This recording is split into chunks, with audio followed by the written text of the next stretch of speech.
So as the country enjoys some reprieve from load shedding, EFF leader Julius Malema says that this simply won't last long. It's been almost 3 weeks of no power cuts. Eskom announced that it will keep load shedding suspended until further notice. Now, this positive development is attributed to the sustained availability of generation capacity and emergency reserves. Eskom will provide an update on Wednesday or communicate any significant changes. So are we moving in the right direction to keep the lights on forever? Now, to join us in that discussion, we're joined now by energy expert and also managing director of EE Business Intelligence, Chris Yelland. Chris, a good morning to you. Help us out here as we start the week. Are we being a little bit too excited when we start asking the question forever? Could this be the end of load shedding? I think the word forever is perhaps a little strong. Okay. And we are moving in the right direction.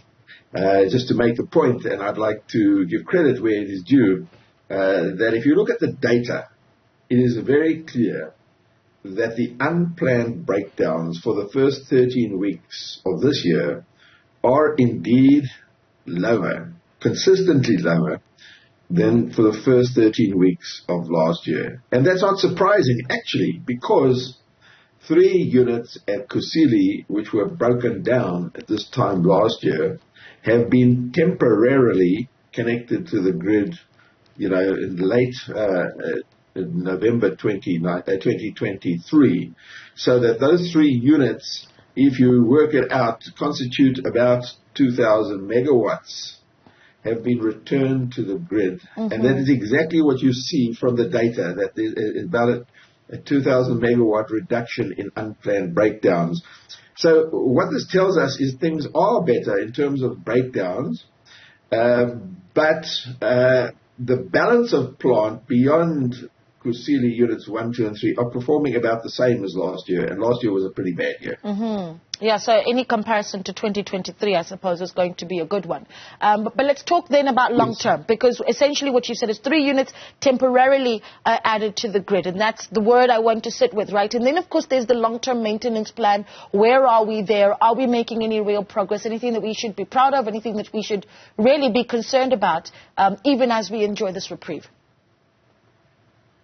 Yeah, so let's first of all look at the word temporarily, sure. And what I mean by that is that Eskom have instituted a temporary solution to the problem of the duct failure, which caused units 1, 2, and 3 at Kusile to go down. The temporary arrangement will probably last towards about the end of this year, when each unit will be shut down in sequence, not simultaneously, but one after the other.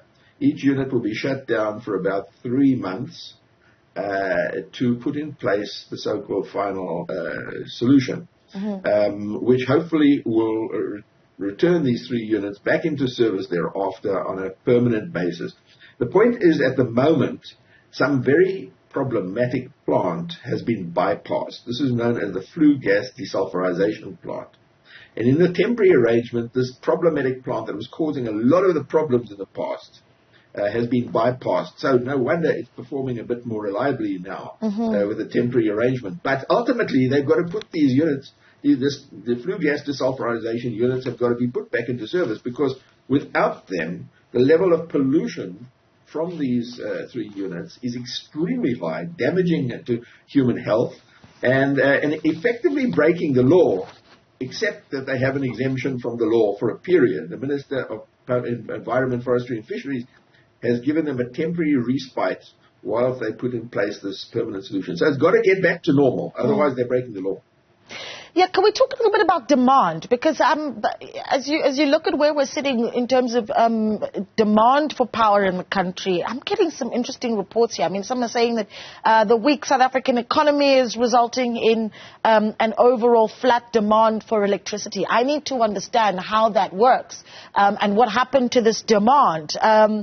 Surely even the uptake of, moving to self-generation could not have been that massive that it has made such a big dent on demand in the country, Chris. Yeah, look, we have to distinguish between the country's demand for electricity and the demand on Eskom's generation system for electricity. Right. So if you were to look at the country's demand for electricity, it is pretty flat for two main reasons. First of all, the economy is very flat at the moment. It's not growing the way it should be growing, and we do have a growing population. So it should be growing, but it's not. It's flat. And that, I think, is attributable to the weak economy, but furthermore, the fact that the South African economy is the energy intensity of the South African economy is decreasing. And what I mean by that is the amount of energy used in South Africa to produce a unit of gross domestic product, GDP. Yeah. In the past, we've been a very energy-intensive country, but it's been changing as we move away from this energy-intensive industry towards more manufacturing and services, as opposed to smelting and steel and aluminium and those kind of industries. So that's the overall flatness of the of electricity demand, looking at the whole country. But now, when you look at the demand for Eskom's electricity, it is significantly declining year on year.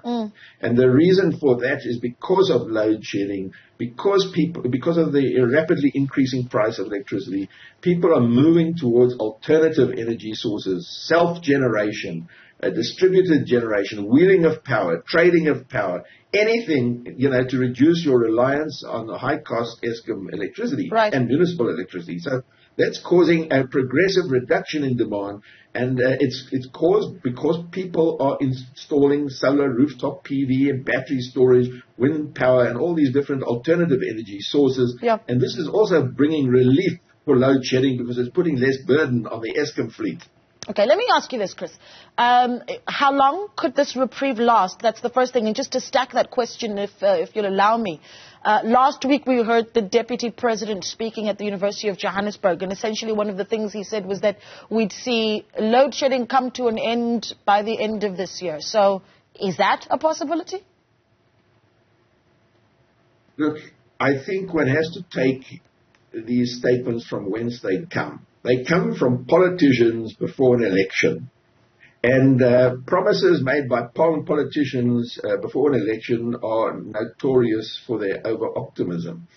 I'm not saying that I do believe we're going to continue seeing a reduction in the intensity and frequency of load shedding because Eskom and the team there and the NECOM team are doing a lot of work in this field, and it is going to start paying off. It is already paying off by the rapid increase in self-generation, which has been enabled by a relaxation of government regulation. So things are improving. But to make a statement that, it will all be over by the end of the year. Listen, we heard that same thing last year. We were told last year by Minister by Fikile Mbalula that it will all be over, But, we can expect intermittent load shedding until these problems are sorted out, and we have to do the right thing for a long time to actually resolve them permanently. Can I squeeze this one in? And I'm out of time, but I need to squeeze this one in. Are we load rationing? Because people are, now starting to say we're replacing load shedding with load rationing. And what does that even mean?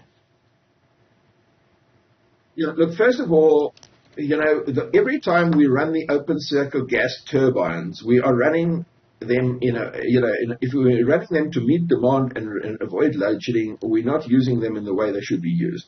And that it does happen that they run them. I see it, on their system status reports.